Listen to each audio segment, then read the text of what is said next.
Good morning, good afternoon, possibly even good night. Welcome back to another episode of Kim Yaps. So, today I have a semi-announcement, semi-something for y'all. So I've been mostly trying to figure out what I wanted to do next with this podcast. I think the Lord, we done picked up some steam on Apple, but I'm trying to figure out where could I go? Where could I look? So I'd been watching some video essays recently, and one of the channels that I came up on was Eternalized. I've been watching them for some time, but I never thought of the concept of, maybe you should actually do semi-video essays and see what happens. So this is what that is. So shout out to Eternalized. But for the next 10 episodes, I've written 10 essays to go across each episode so we know essentially where we're going, right? And this is just so y'all know you have a reference board. But this will be the last of this intro, so this is like a disclaimer, if you will. But yeah, welcome to another episode of Kim Yaps. The father is one of the most foundational figures in the psychological architecture of a child. Since the dawn of human consciousness, the father has represented structure, boundary, and the bridge to the external world. When this figure is absent, either physically or emotionally, a profound void is left behind. We observe this absence in men who walk through the world carrying a heavy, invisible weight. Abandonment is not merely an event. It is an archetypical experience that reshapes the entire trajectory of a boy's development.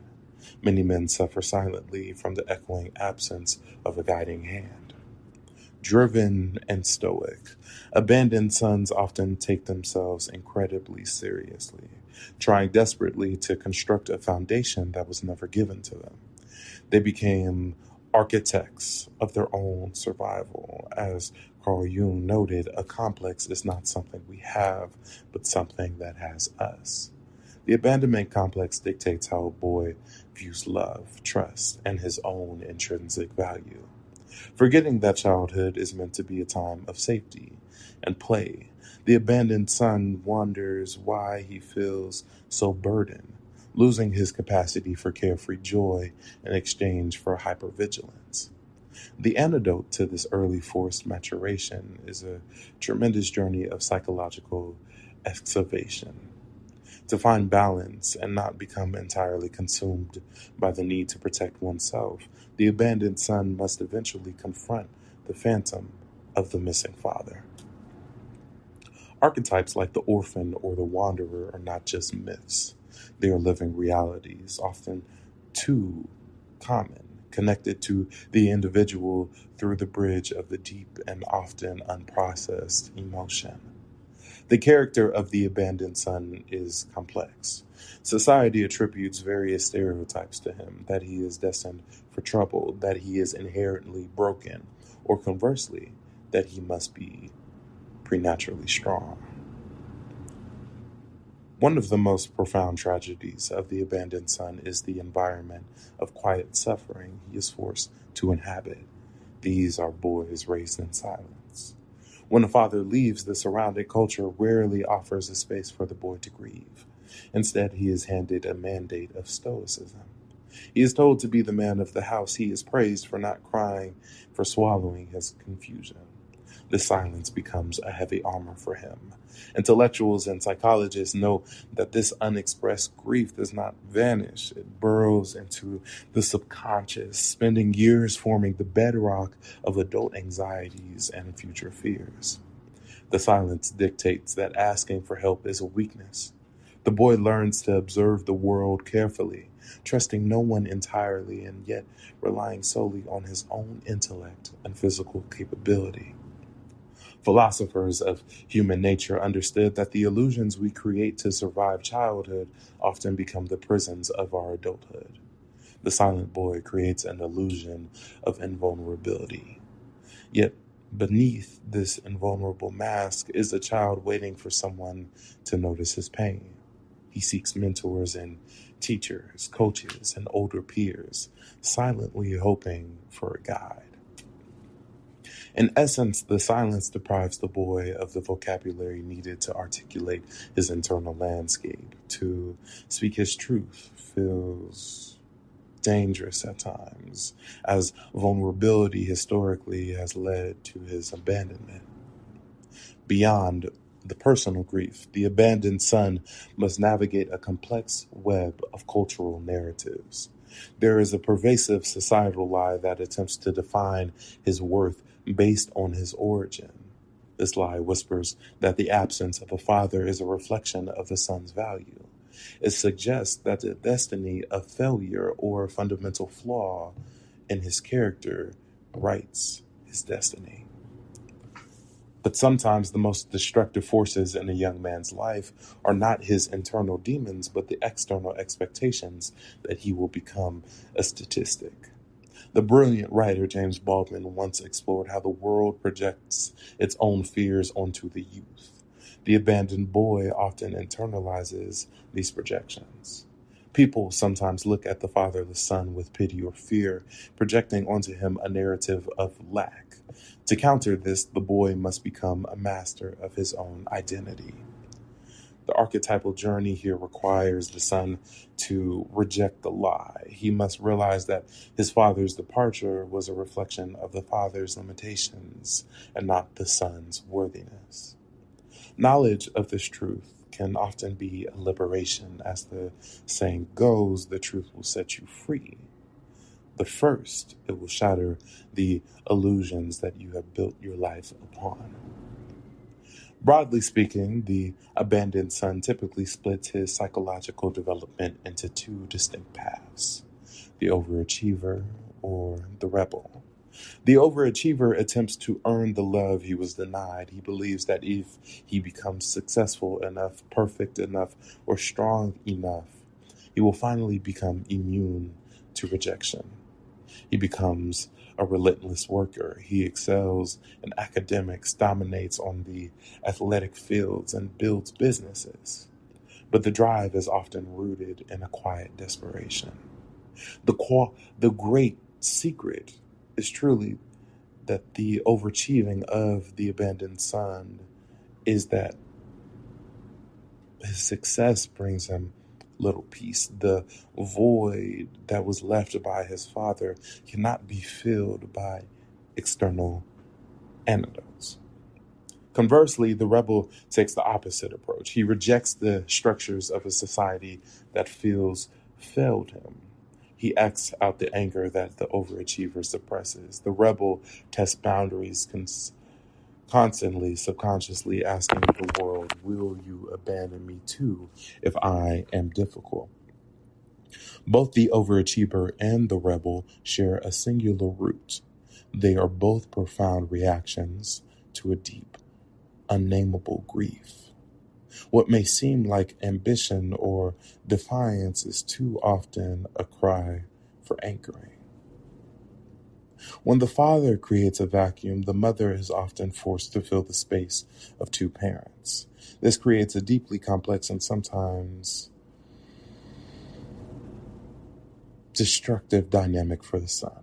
The mother becomes the sole source of the emotional and physical survival. The son becomes intensely attuned to her moods, her struggles, and her sacrifices. He often adopts the role of her protector. This creates a paradox where the child is simultaneously dependent on the mother and feeling responsible for her emotional well-being. Psychologists note that this premature responsibility strips the boy of his childhood. He becomes an adult long before his time, managing the emotional atmosphere of the household. While this creates an incredibly empathetic and perceptive man, it also breeds a deep fear of letting people down. He associates love with utility and emotional labor. To truly individuate, the son must eventually step back from this role, and he must learn to define his identity outside of being the caretaker or the surrogate partner to his mother's struggles. In mythological terms, the father is the king. When the king is absent from the kingdom, the land falls into chaos. The young prince must wander the earth looking for a substitute. The abandoned son seeks the king in every older man he meets. He looks for it in sports coaches, demanding a harsh but fair discipline that proves he is cared for. He looks for it in spiritual leaders, authors, and historical figures, trying to piece together a mosaic of masculinity from books and observation. Without the blunt observations of guidance and a personal father, the son's inner landscape is shaped by trial and error. He has to guess what it means to be a man. During adolescence, the search becomes frantic. The boy tests the men around him, looking for a structure that will hold him firm without breaking his spirit. When he finds a mentor, the loyalty he offers is absolute, but the danger lies in projecting divine perfection onto flawed human beings. Eventually, the son realizes that no external mentor can fully replace the missing father. The king he is searching for must ultimately be cultivated from within. As the abandoned son steps into adulthood and romantic relationships, the shadow of his primal wound becomes highly visible. The fundamental belief that people will eventually leave governs his intimate life. He anticipates abandonment before it even appears on the horizon. To protect himself, he may build impenetrable walls. He might be incredibly charming and social, yet keep his deepest fears fiercely guarded behind a more charismatic mask. Alternatively, he may become anxious and controlling, trying to micromanage his relationships to ensure his partner cannot slip away. Trust requires a leap of faith, a leap that feels akin to jumping off a cliff for someone whose earliest experiences of trust was met with a devastating fall. He struggles to believe that he is lovable for just existing. He feels that he must constantly perform, provide, or entertain to justify his presence in someone's life. Healing this requires the courageous feat of absolute vulnerability. It requires allowing another person to see the terrified child beneath the capable adult exterior. Beneath the sorrow of abandonment lies a massive reservoir of unexpressed anger. This is the shadow side of the abandoned son. This rage is directed at the father who left, at the society that judged him, and sometimes tragically at himself, for not being enough to make his father stay. If left unaddressed, this anger can become toxic and manifest as sudden outbursts, deep cynicism, or ruthless competitiveness that seeks to destroy rivals rather than just succeed. The paradox is that the son is terrified of this anger. He fears that if he lets it out, he will become the very monster he believes his father to be. He represses the shadow, but the shadow always demands its due. True psychological maturity requires integrating this anger, transforming it from a destructive force into a fierce protective energy. Anger, when properly channeled, is the energy of boundary setting. It is the fire that allows the man to say no, to demand respect, and to protect his own future family. In literature, the archetype of the abandoned son is perfectly captured in the Greek epic, the Odyssey. Telemachus is the son of Odysseus, left behind when he was just an infant. For 20 years, Telemachus grows up in a world overrun by men who disrespect his absent father and harass his mother. He is powerless, angry, and lost. He is a boy trapped in a man's body, waiting for a father to return and restore order. He represents the psychological paralysis of waiting to be saved. The goddess Athena eventually visits him and tells him he must stop waiting, that he must set sail and seek news of his father and claim his own manhood. The journey of Telemachus is the necessary journey of every abandoned son. He must leave the comfort of his mother's grief and step into the dangerous unknown. By searching for his father, Telemachus actually finds himself. He develops his own voice, his own authority, and his own physical courage. Whether the physical father is ever found is irrelevant to the psychological outcome. The quest itself is the initiation into adulthood. Yet one of the most difficult phases in the psychology of the abandoned son is the necessity of forgiveness. This is not pardoning of the father's actions, it is a release of the son's emotional captivity by it. Holding on to hatred is like drinking poison and expecting the other person to die. To forgive the phantom father requires a profound shift in perspective.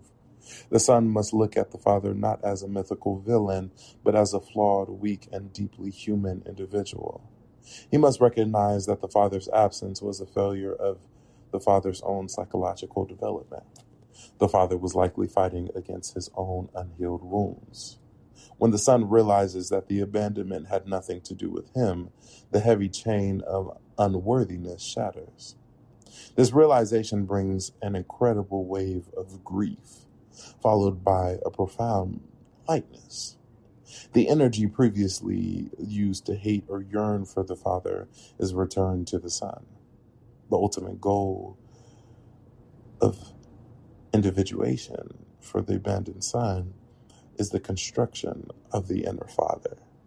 Since no external structure was provided, the man must build the architecture of his own soul. He must become the father he always needed. He learns to speak to himself with the firm but loving tone he once craved as a boy. When he fails, he does not berate himself. He guides himself back to the path. He establishes his own moral code. He decides what it means to be honorable, strong, and tender, pulling from the best examples he gathered across his life. By reparenting himself, he heals the primal wound. He becomes a sanctuary for his own inner child, ensuring that the boy raised in silence finally has a voice. The greatest triumph of the abandoned son is breaking the generational curse. When he has children of his own, he faces his ultimate test. The fear of repeating his father's mistakes will be immense, but because he knows the exact contours of the void, he knows exactly how to fill it. He becomes fiercely present. He recognizes that true strength is not absence or stoicism, but the courage to stay, to listen, and to be deeply emotional and available to his family. He transforms his greatest trauma into his greatest gift. The pain of his past becomes the blueprint for the love he provides in the present. In alchemical terms, the process of turning base metal into gold perfectly mirrors the abandoned son's journey. The base metal is the heavy, dark reality of rejection. Through the fire of self-discovery, through the painful process of facing the shadow and integrating the lost parts of himself, a transformation occurs. The son emerges with a depth of character that cannot be taught. He possesses a radical empathy for the suffering of others, having intimately known the depths of despair. He becomes a creator. Whether he writes poetry, builds organizations, or leads teams on a court, he brings an intense, focused energy to everything he touches. He understands that life is fundamentally about creating meaning in the face of chaos. Having survived the ultimate chaos of parental absence, he is no longer afraid of the dark. The psychology of the abandoned son is not a tragedy. It is a hero's journey of the highest order. It is the story of a boy who was thrown into the deep end of an ocean, and rather than drowning, he learned how to build a ship from the wreckage around him. He is the embodiment of resilience. By integrating his past, claiming his voice, and forging his own inner father, he steps fully into his power. He proves that we are not defined by those who leave us, but by the magnificent, self-determined adults we choose to become. The journey ends where it began, with a man standing whole, finally offering himself the absolute love and presence he deserved from the very first day.